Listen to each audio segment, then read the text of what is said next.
Welcome back to another Chef Knives to Go quick look product review. I'm Steve Gamache, and what we have today is the Sukenari R2 Gyuto 240mm knife. The core steel is R2 powdered metallurgy full stainless steel, which has excellent edge retention. Takes a little more work to sharpen it, but it holds a really nice edge. The heat treat's about 62 to 63 Rockwell on that core steel.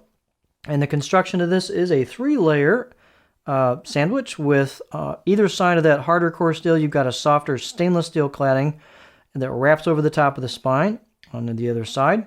It's a little hard to tell, but you can see a cladding line. I'll show it to you close up when we get to that segment. But all stainless. The dimensions and weights will vary a little bit on these from knife to knife. This one's right about 6 ounces, 170 grams. Edge length about 232 millimeters, a little under 240, but it's about 9.13 inches from tip to the chin here, the back of the heel. Overall length about 385 millimeters on the whole knife. Spine thickness, these are about 2.5 millimeters coming out of the handle, and then you hold that till about halfway through, then we start thinning up a little bit. Not a ton of distal taper, but it thins up with the grind towards the very tip. And the tip works quite well through things. You got a little bit of meat there, but you have kind of a good compromise between performance and not too skinny on the tip.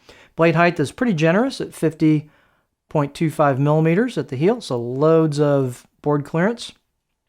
Handle's nothing fancy. It's an octagonal ambidextrous hoe wood with buffalo horn ferrule, and it's just a slight bump between the wood and the ferrule, which is not that all that uncommon on these horn ferrules. Pretty good solid handle install. Looks like pretty sealed up pretty well. And then 79 millimeters is the circumference here. So it's a little bit over a 3-inch circumference where the ferrule meets the main part of the handle. It kind of matches the width of the neck, so the neck's a little bit wider on these. Still got lots of ground clearance though. So let's take a look at the blade close up. You got a machine finish on these. You've got a pretty deeply embossed kanji on these, maker's marks, real nice touch. And you can see the convexing on the blade. There's your core steel showing. It's a little hard to catch that. Trying to get a good shot here without getting too many reflections.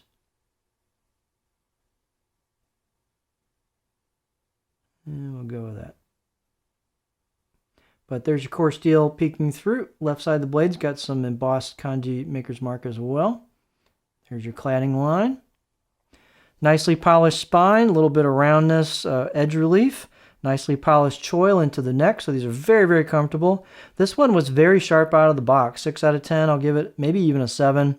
It's fairly aggressive on the bevel, the edge bevel. So these aren't like super, super skinny at the edge, but they're fairly thin at the edge. And this has a pretty steep edge bevel on it, so they're not bashful about their edge bevel geometry on these.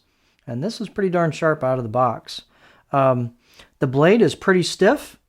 It's actually quite stiff, given the thickness. And to me, I don't have one in hand, and it's been a while since I've had one in my hand, but to me, these are very similar to the Ginsan line.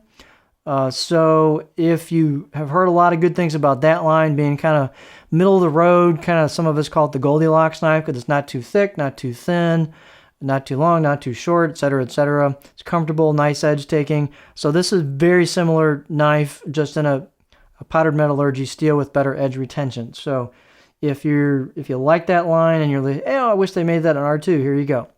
As far as I'm concerned, it's very, very, very similar. So let's take a look at it on the cutting board. 230 is a nice length. 230-ish is a nice length, especially for home.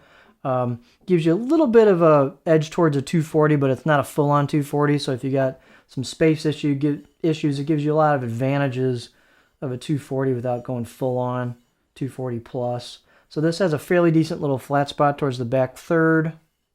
Kind of flows. It's not a dead stop, but it flows into a nice stop at the back. And then a fair amount of belly towards the tip. So I can get about right there before I start digging the tip in. So it's pretty smooth profile. They do a nice job on these on the fit and finish. The profiles are always really clean on the ones I've seen. They just do a nice job on them. So just a great all-around knife for all kinds of stuff. And again, very good performance. It's not a laser, but it's just a good all-around knife with a little bit of meat at the edge for some confidence, so, a little bit of extra durability. So here you have the Sukenari R2 Wa Gyuto 240 millimeter knife. And I need to add one more thing. I'm not going to redo the video for that, but here is the balance point. So we got to tack that in there just so you know where it is. Pretty much on a pinch grip, pretty close to a pinch grip. So now we can say Sukenari R2 Wa Gyuto 240 millimeter knife.